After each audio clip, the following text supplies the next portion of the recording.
Hello friends, আসসালামু আলাইকুম everyone, নমস্কার, আদাব। এই ক্লাসটা হচ্ছে ইংলিশ পেডাগজির জন্য ক্লাস 10। এর আগে আমরা 9টা ক্লাস দিয়েছি। যদি প্রিভিয়াস ক্লাস দেখতে চান তাহলে ডিসক্রিপশনের মধ্যে লিঙ্ক আছে, দেখতে পারেন, নতুবা প্লেলিস্ট সেকশন থেকে দেখতে পারেন। চ্যানেলের মধ্যে বাংলা পেডাগজির ক্লাস চলছে, সিটিপির ক্লাস চলছে বাংলা মিডিয়ামে। যদি আপনি দেখতে ইচ্ছুক হন সেই ক্লাসগুলো দেখতে পারেন।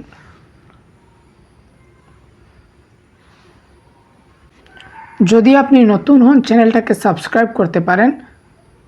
এই চ্যানেলের মধ্যে বাংলা মিডিয়ামে প্রপার প্রিপারেশন করানো হচ্ছে। আজকের যে ক্লাস 10-এর প্রথম কোয়েশ্চন সেটা হচ্ছে, প্রিভিয়াস ক্লাসগুলো দেখবেন, কারণ প্রিভিয়াস ক্লাসের সাথে লিঙ্ক থাকে একটা ক্লাস আরেকটি ক্লাসের সাথে। যদি রেগুলার সিরিয়াল ওয়াইজ ক্লাস দেখেন তাহলে আপনার জন্য বেনিফিশিয়াল হবে, কনসেপ্টটা বুঝতে ভালো হবে। প্র্যাকটিস করবেন এখন থেকে। কোয়েশ্চনগুলো যখন কোয়েশ্চন আসবে তখন আপনারা স্টপ করে নিজে নিজে অ্যান্সারটা দেওয়ার চেষ্টা করবেন। অ্যাটলিস্ট 9টা ক্লাসের মধ্যে আপনার অনেক কিছু বুঝে গিয়েছেন। সো এখন থেকে আপনি নিজে ট্রাই করবেন যে কোয়েশ্চন সলভ করতে পারছেন কি না।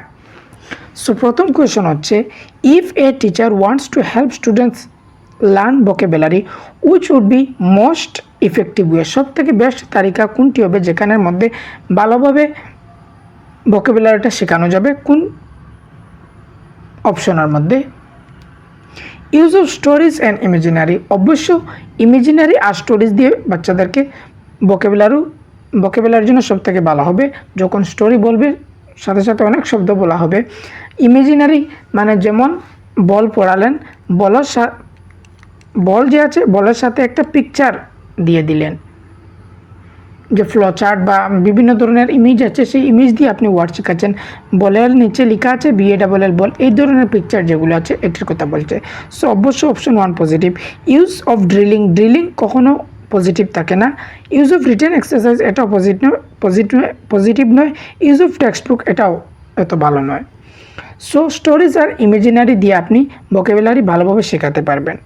Next question number 2, multilingualism as a resource education aims at. এটা থেকে এই কোয়েশ্চনের মধ্যে আরেকটা কোয়েশ্চন আছে যে মাল্টিলিঙ্গুয়ালিজমটাকে ইন্ডিয়ান ক্লাসরুমের মধ্যে কীভাবে ব্যবহার করা হয় অ্যাজ এ রিসোর্স, বা এখানে রিসোর্সের জায়গায় আরেকটা অপশন থাকে যে মাল্টিলিঙ্গুয়ালিজম অ্যাজ এ অ্যাসেট, একটা অ্যাসেট বা অ্যাসোর্স হিসাবে ধরা হয় মাল্টিলিঙ্গুয়ালিজমটাকে।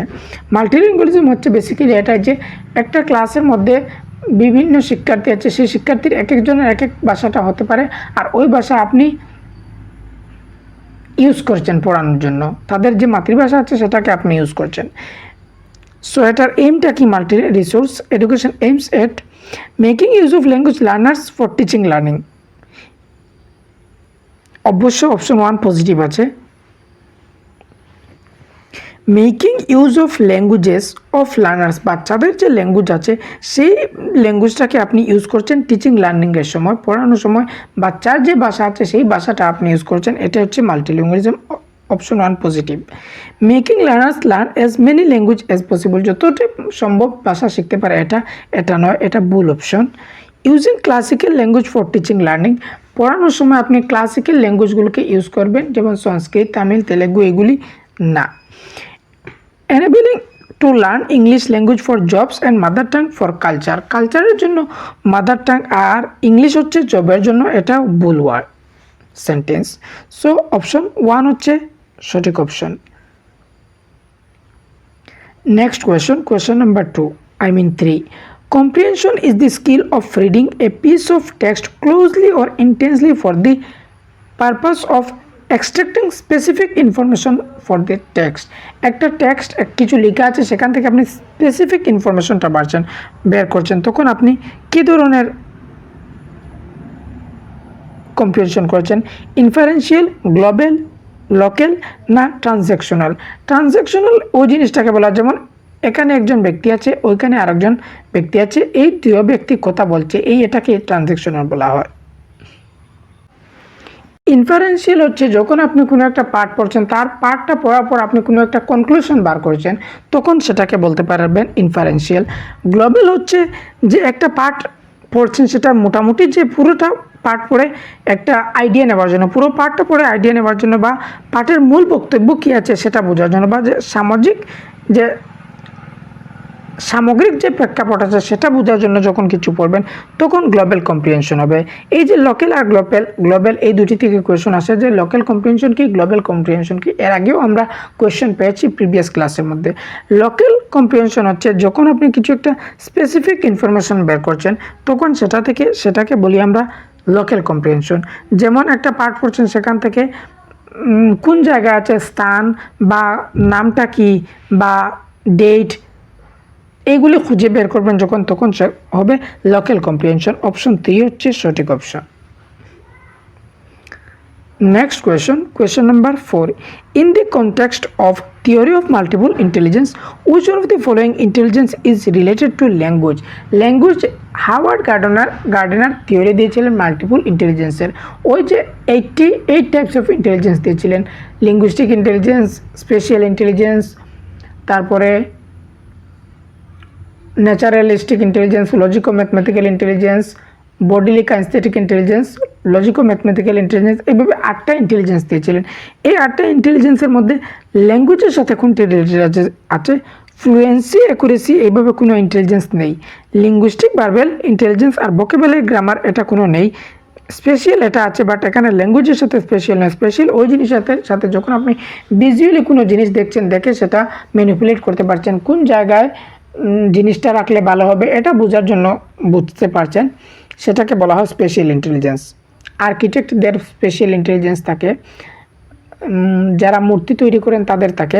সো এখানে ল্যাঙ্গুয়েজের সাথে হচ্ছে লিঙ্গুইস্টিক, ভার্বাল ইন্টেলিজেন্স, তাদের লিঙ্গুইস্টিক ইন্টেলিজেন্স থাকে, যারা একটা স্টোরি অনেক সহজভাবে স্টোরিকে উপস্থাপন করতে পারে, কিংবা যারা পাবলিক স্পিকিং করে, কিংবা কোনো পলিটিশিয়ান হতে পারেন, কোনো পোয়েট হতে পারেন, কোনো রাইটার হতে পারেন, যিনি ভাষাটাকে অনেক সুন্দরভাবে ইউজ করতে পারেন, ভাষার স্কিল ওনার মধ্যে আসে, ভাষিক বুদ্ধি আছে, ওনাকে বলা হয় লিঙ্গুইস্টিক ইন্টেলিজেন্স। সো ল্যাঙ্গুয়েজের সাথে হচ্ছে লিঙ্গুইস্টিক, ভার্বাল ইন্টেলিজেন্স। অপশন 2 হচ্ছে সঠিক। Next question number 5. Which of these may be benefit of multilingualism? মাল্টিলিঙ্গুয়ালিজমের সাথে কোনটি বেনিফিট হবে, মানে ভালো হবে? Increase vocabulary and effective speech, অবশ্য স্পিচ ইফেক্টিভ হবে, ভোকাবুলারি ইনক্রিজ হবে মাল্টিলিঙ্গুয়ালিজমের মধ্যে। Tolerance and respect towards other culture, অন্যান্য কালচারটাকে রেসপেক্ট করবেন, টলারেট করতে পারবেন, অবশ্যই এটা পজিটিভ আছে। রেস্ট্রিক্টেড এমপ্লয়মেন্ট অপরচুনিটিজের জন্য নয়, এটা ভুল। মেটালিঙ্গুইস্টিক অ্যাওয়ারনেস, অবশ্য মেটালিঙ্গুইস্টিক অ্যাওয়ারনেস আসবে। মেটালিঙ্গুইস্টিক অ্যাওয়ারনেস বলতে মেটা মানে সেলফ, যখন আপনি নিজের ভাষার প্রতি নিজে অ্যাওয়ার আছেন, সেটা হচ্ছে মেটালিঙ্গুইস্টিক। সো 1, 2 and 4 হচ্ছে পজিটিভ, অপশন 4 হচ্ছে সঠিক।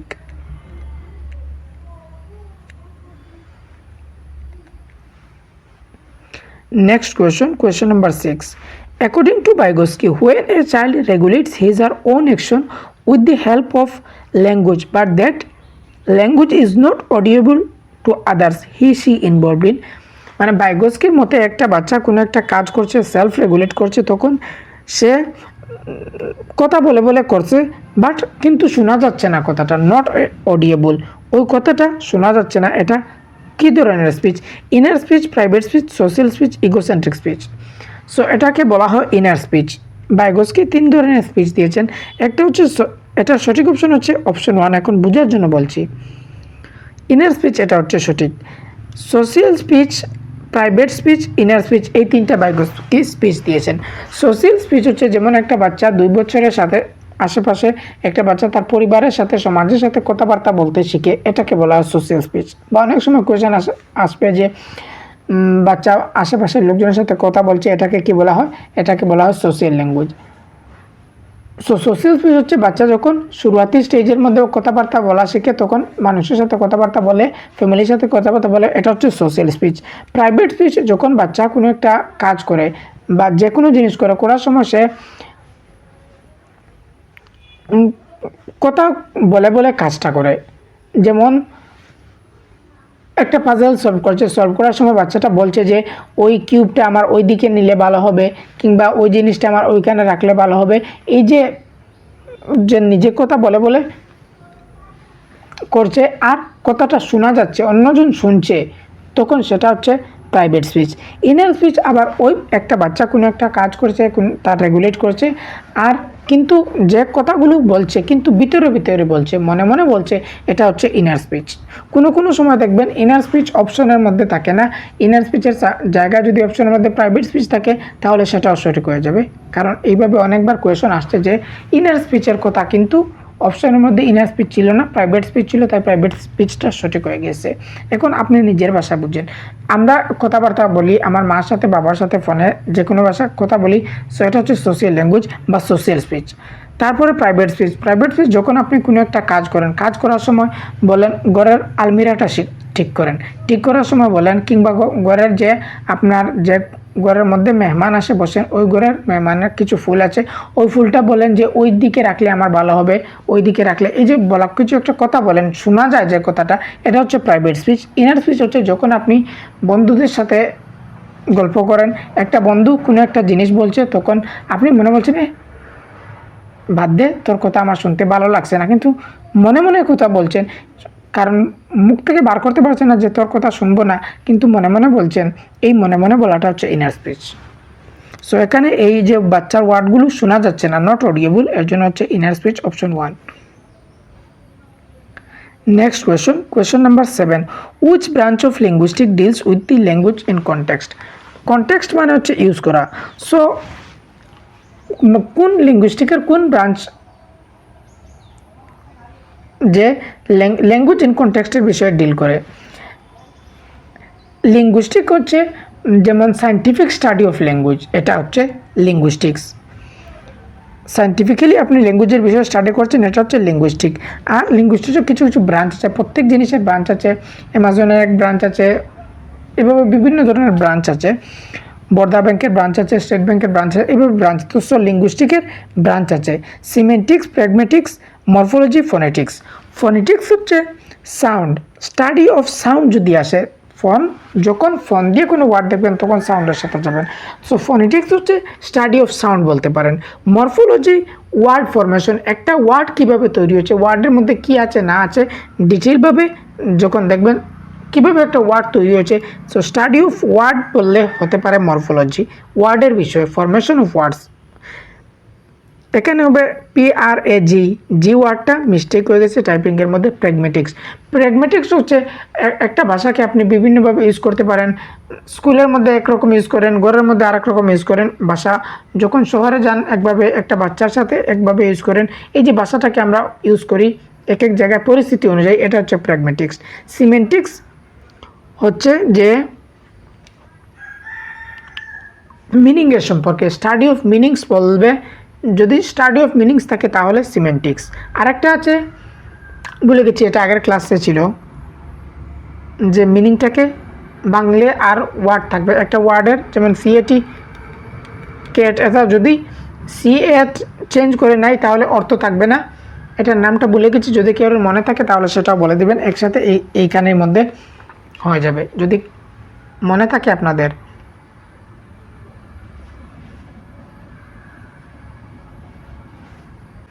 আই থিঙ্ক এটার নাম মরফিম, বাট আমি ভুলে গেছি, যদি কারো মনে থাকে কমেন্টের মধ্যে জেনে দেবেন। এখানে প্রত্যেকগুলি ল্যাঙ্গুয়েজের ব্রাঞ্চ একসাথে আছে, তাই এখানে বলে দিলাম।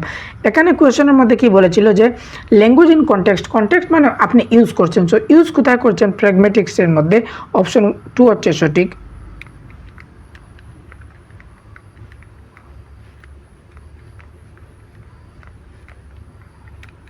একটা হচ্ছে প্র্যাগমেটিকের spelling.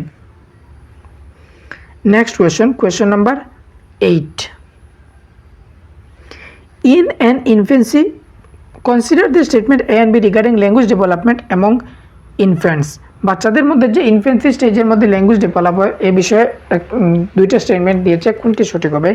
In infancy vocal tracts of a baby are more likely animal then an adults human. Adults human অনুযায়ী নয়, একটা বাচ্চা অ্যানিমেল অনুযায়ী ভোকাল ট্র্যাক্টসটা বের করে।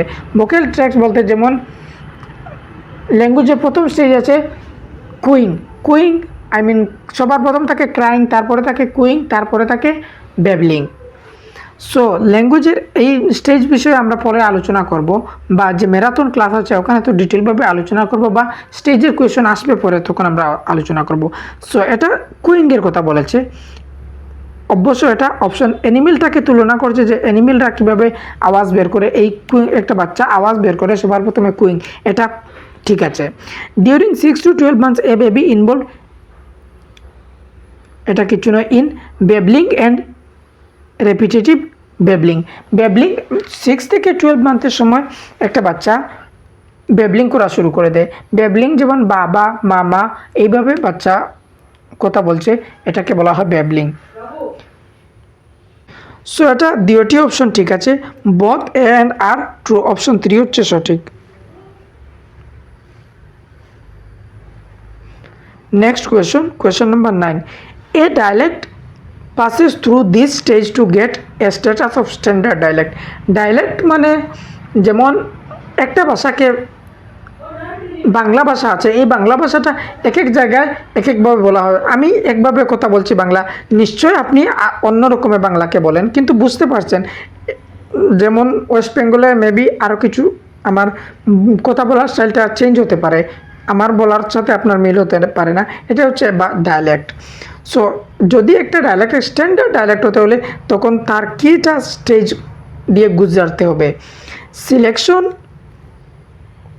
Codification, elaboration of function and acceptance, option 1 যেটা সেটা হচ্ছে সঠিক। প্রথমে হচ্ছে সিলেকশন, তারপরে হচ্ছে কোডিফিকেশন মানে আইনগত ব্যবস্থা, এইভাবে কীভাবে মেবি আইনগত ব্যবস্থা, তারপর ইলাবোরেশন ফাংশন অ্যান্ড লাস্ট হচ্ছে অ্যাকসেপ্টেন্স। সো অপশন 1 হচ্ছে সঠিক option. Next question number 10, a variety of language spoken in one part of a country is known as regional dialect.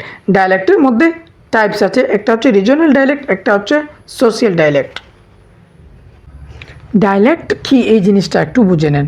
Dialect হলো একটি নির্দিষ্ট ভৌগোলিক অঞ্চল, জাতি, গোষ্ঠী অথবা সামাজিক গোষ্ঠীর কথ্য ভাষার একটি বিশেষ রূপ, এটা হচ্ছে ডায়ালেক্ট।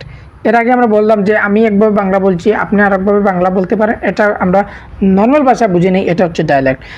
এটা মেইন ভাষার সাথে সম্পর্কিত থাকে, কারণ এটা কোয়েশন আছে যে ডায়ালেক্ট কিসের সাথে সম্পর্কিত, অরিজিনাল ল্যাঙ্গুয়েজের সাথে সম্পর্কিত। ডায়ালেক্টসের টাইপ আছে, একটা হচ্ছে রিজনাল ডায়ালেক্ট, একটা হচ্ছে সোশিয়াল ডায়ালেক্ট। রিজনাল ডায়ালেক্ট হচ্ছে speech characteristic of A language in geographical region, একটা জিওগ্রাফিক্যাল রিজিয়নের জন্য যেটা থাকবে সেটা হচ্ছে রিজনাল ডায়ালেক্ট। যেমন আরবান ডায়ালেক্ট, তারপরে রুরাল ডায়ালেক্ট, এইভাবে থাকতে পারে। ঠিক ওইভাবে question variety of language spoken in one part of a country, মানে একটা কান্ট্রির এক পার্টের মধ্যে বলছে, তাহলে এটা তো একটা পার্টের মধ্যে যেটা থাকে এটা রিজনাল ডায়ালেক্ট থাকে। অবশ্য অপশন এটা পজিটিভ আছে, সঠিক আছে। নেক্সট হচ্ছে এবার a variety of language is only by the people having similar education background is known as social dialect. এই যে এখানে অবশ্য এডুকেশনাল ব্যাকগ্রাউন্ডের জন্য সোশিয়াল ডায়ালেক্ট হতে পারে, বাট শুধু যে এডুকেশনাল ব্যাকগ্রাউন্ড এই কথার জন্য এটা ভুল হয়ে গেছে। সোশিয়াল ডায়ালেক্ট হচ্ছে a variety of language that is defined by social class or social background. যে কোনো একটা সোশিয়াল ক্লাস হতে পারে, সোশিয়াল ব্যাকগ্রাউন্ড হতে পারে, বা একজন বক্তার এজ হতে পারে, বা এডুকেশনাল ব্যাকগ্রাউন্ড হতে পারে, বা অকুপেশন হতে পারে, বা কাস্ট রিজিয়ন হতে পারে, বা ইথনিক রিজিয়ন হতে পারে, তখন কি বলা যাবে সেটা হচ্ছে সোশিয়াল ডায়ালেক্ট। বাট এখানে শুধু একমাত্র এডুকেশনাল ব্যাকগ্রাউন্ড দিয়েছে, তাই এটি সঠিক হচ্ছে না। এ হচ্ছে সঠিক আর বি হচ্ছে ফলস। সো অপশন 1টা হচ্ছে আমাদের সঠিক অপশন। আচ্ছা, আপনারা ভিডিও দেখেন কিন্তু কোনো ধরনের কমেন্ট করেন না কিংবা লাইকও করেন না। যদি আপনাদের কিন্তু দেখে যান, অ্যাটলিস্ট কিছু মানুষ দেখেন কিন্তু লাইক করে না আর কমেন্ট করে না, আমি ভাবছি যে আর ক্লাস দেব না, কারণ এখান থেকে আমার কোনো ধরনের বেনিফিট হচ্ছে না। কোনো ধরনের বেনিফিট যদি আপনার বুঝতাম না কারো ভালো হচ্ছে কিংবা আপনারা আমাকে মোটিভেট করছেন যে ক্লাস দিচ্ছি, এইভাবে কিছু নয়, জাস্ট আপনাদের লাভ হচ্ছে কিছু মানুষের, কিন্তু না লাইক করেন, না শেয়ার করেন, না সাবস্ক্রাইব করেন, শুধু কিছু মানুষ দেখে যান। এখন যদি লাইক আসে না, সাবস্ক্রাইব আসে না, কিংবা কমেন্টের মধ্যে আপনারা কিছু মন্তব্য করেন না, আমি ক্লাস না দিবার চেষ্টা করব। কারণ একটা ক্লাস তৈরি করতে অনেক সময় লাগে, তার থেকে যদি কোনো বেনিফিট থাকে না তাহলে ক্লাস দেওয়ার কোনো মতলব থাকে না। নেক্সট কোয়েশন হচ্ছে question number 11, this variation in speech is also known as. স্পিচের মধ্যে যে ভেরিয়েশন থাকে এটাকে কি বলা হবে? Standard variety, register, idiolect, persist, purist. So এটা যে একটা স্পিচের মধ্যে ভেরিয়েশন আছে এটাকে বলা হয় রেজিস্টার। অপশন 3 হচ্ছে সঠিক। এটা বোঝানোর কিছু নেই, যে স্পিচের মধ্যে ভেরিয়েশন থাকে এটাকে কি বলা হয়? রেজিস্টার বলা হয়। এটা একদম factual question. Next question, question number 12। For participating in a group debate, a language teacher puts one condition. Example, in a group, 4 students should be for junior class and 1 student should be from senior class who can assist junior whenever required. This idea of group foundation depends on, এইভাবে যে গ্রুপটা তৈরি করা যায়, চাহে class junior হোক senior, মানে গ্রুপের কথা বলা হচ্ছে আলটিমেটলি। এটা কোন থিওরিস্টের কথা বলেছে? পিয়াজেস থিওরি না, এটা পিয়াজেস থিওরি নয়। পিয়াজে এইভাবে গ্রুপের বিষয়ে এত বেশি বলেন না। বাইগস্কি থিওরি, অবশ্যই এখানে বাইগস্কির কথা বলেছে। যখন social culture language, SCL, social culture ল্যাঙ্গুয়েজের কথা যখন আসবে তখন বাইগস্কির দিকে যাবেন। সো ব্লুম টেক্সোনমি বা ব্লুমফিল্ড থিওরি এটা নয়। ক্রাসেন থিওরি নয়। ক্রাসেন 5টা হাইপোথিসিস দিয়েছেন। ওই হাইপোথিসিসগুলি আমরা ম্যারাথনের মধ্যে ডিসকাস করব ডিটেল অনুসারে। আপনারা নিশ্চিন্ত থাকেন, কিছু দিনের ভিতরেই ম্যারাথনটা চলে আসছে। Next question, question number 13. Being a teacher, what would you like to prefer if any student has shown disruptive behavior during group presentation? যখন গ্রুপের মধ্যে একটা প্রেজেন্টেশন দিচ্ছেন কিংবা একটা বাচ্চা দিচ্ছে, তখন আরেকটি বাচ্চা কী করছে? ডিস্টার্ব করছে, কিছু গন্ডগোল করছে, তখন আপনার কী করা উচিত? yell at him her in front of the group class, মানে তাকে yell বলতে পানিশমেন্টের কথা বোঝাচ্ছে। পানিশমেন্ট দেবেন না, কখনো পানিশমেন্ট দেবেন না। Speak to him her in the class, talk with him her in the class. Speak আর টক, এটার মধ্যে সিটেড অফিসিয়াল আনসার কি অনুযায়ী? অপশন 2 হচ্ছে সঠিক। স্পিক আর টকের মধ্যে আপনার মনে লাগতে পারে যে এটা কেন হয়েছে, মেবি স্পিকটাকে পোলাইটনেসে বোঝায় আর টকটাকে এত পোলাইটনেস বোঝানো হয় না, এর জন্য এটা স্পিক হয়েছে। আপনার কনফিউশন আসতে পারে যে কেন টক হলো না স্পিক হলো। স্পিকের মধ্যে একটু পোলাইটনেসটা আসছে। লিভ হিম, কখনো যে ছেড়ে দেবেন এটা কিছু নয়, তাকে বলবেন যে কেন এ করছো, তার বলার পর সেটা শুধরানোর চেষ্টা করবেন। Next question, question number 14. A set of consumption which explains the language as a set of structure or rules is known as. Structure rules এগুলি আসছে যখন স্ট্রাকচার রুল এই জিনিসগুলো আসবে তখন স্ট্রাকচারাল অ্যাপ্রোচের মধ্যে হবে। সো অপশন 3 হচ্ছে সঠিক। ইন্টারেক্টিভ অ্যাপ্রোচ, এটা থেকে কখনো কোয়েশন আসে নাই আর আসবেও না। ইনপুট অ্যাপ্রোচ, এটা থেকে কখনো কোয়েশন আসে নাই আর এটা থাকলেও আমি জানছি না কি। কমিউনিকেটিভ অ্যাপ্রোচের মধ্যে যেমন role play, simulation, interaction, group work এগুলি করানো হয়। সো অপশন 1 যেটা কমিউনিকেটিভ অ্যাপ্রোচ অনেক ভালো থাকে, বাট এখানে বলছে set of assumption explain languages, set of rules, structure এগুলির কথা বলছে। সো এটা হচ্ছে স্ট্রাকচারাল অ্যাপ্রোচ। স্ট্রাকচারাল অ্যাপ্রোচের মধ্যে স্ট্রাকচারটা বেশিরভাগ ফোকাস করা হয়। Next question, question number 15. Consider the statement A and B regarding communicative ল্যাঙ্গুয়েজের বিষয়ে কোনটি সঠিক, এটা আপনি খেয়াল রাখেন। The role of teacher is just like a facilitator or monitor rather than simply by being the model for correct speech. অবশ্য communicative ক্লাসরুমের মধ্যে বা কমিউনিকেটিভ ল্যাঙ্গুয়েজ টিচিংয়ের মধ্যে টিচার একজন ফ্যাসিলিটেটর থাকবেন। অপশন 1টা হচ্ছে সঠিক option. Learners have to participate in classroom activities based on individual approach of two learning. এই যে ইন্ডিভিজুয়াল দিয়েছে, এই ইন্ডিভিজুয়ালের জন্য এটা ভুল হয়েছে, আর না সঠিক হয়ে যেতে পারো, কারণ পার্টিসিপেশনটা অনেক খেয়াল রাখে। কারণ কমিউনিকেটিভ ল্যাঙ্গুয়েজ টিচিংয়ের মধ্যে গ্রুপটাকে ইম্পর্টেন্ট দেওয়া হয়, গ্রুপের মধ্যে যাতে ইন্টারাকশন করে, ইন্ডিভিজুয়াল না, ইন্টারাকশন ইম্পর্টেন্ট থাকে, কথাবার্তা করে, যোগাযোগ করে। সো অপশন এ হচ্ছে সঠিক আর B wrong. Question option number 1 হচ্ছে A is true, B is false, option 1ই হচ্ছে সঠিক। সো এখানে আমাদের একটা সেট কমপ্লিট হলো। আচ্ছা, যদি আপনারা ইংলিশ পেডাগজি আর বাংলা পেডাগজির একটি নোট, হ্যান্ড রিটেন নোট আছে, সেটা বাই করতে চান PDF, এটা যদি বাই করতে চান তাহলে এই নাম্বারে কন্ট্যাক্ট করতে পারেন। এটার রুপিস হচ্ছে 100। যদি আপনি বাই না করেন তাহলে কোনো অসুবিধা নেই, আমি ইউটিউবের মধ্যে ডিসকাশন করছি আর করতেই থাকবো। আর ম্যারাথনের থিওরিও দেব। প্রিভিয়াস একটা ম্যারাথন আছে, সেই ম্যারাথনটা দেখেন, ডিসক্রিপশনের লিঙ্ক আছে দেওয়া বা প্লে লিস্টের মধ্যে অ্যাড থাকবে। আর নতুন ম্যারাথনের মধ্যে আমি সব টপিক ডিসকাস করব, ছোটো ছোটো টপিক, বড় বড় টপিক, প্রত্যেকটা টপিক ডিসকাস করব। বাট ভিডিওটা অনেক লম্বা হবে। আমি পিপিটি তৈরি করছি, কিছু দিনের মধ্যেই এখানে আপলোড হয়ে যাবে। আর যদি এই নোটটা আপনি বাই করেন তাহলে সাথে আপনাকে বাংলা পেডাগজির ফ্রি পিওয়াই কুইজগুলো মিলবে। ধন্যবাদ আপনাকে ভিডিওটা দেখার জন্য। ভিডিওর মধ্যে কিছু না কিছু একটা কমেন্ট করবেন, চাহে ভালো খারাপ একটা তো ফিডব্যাক দিতে পারেন, তাও আমি নিজেকে ইমপ্রুভ করতে পারি। সো শেয়ার করতেও বলবেন না বন্ধুদের সাথে যারা হিন্দি একটু কম বোঝে, কারণ অভাব নেই ইউটিউবের মধ্যে ক্লাস চলছে, কিন্তু মাতৃভাষার ক্লাস কম পাবেন। যে বাংলা ভাষায় ক্লাস, ইংলিশের ক্লাস চলছে, এটা কম পাবেন। এর জন্য বলছি বন্ধুদের সাথে শেয়ার করবেন, যারা হিন্দির মধ্যে একটু কমজোর আছে তাদের জন্য ভালো হয়। ধন্যবাদ আপনাদেরকে।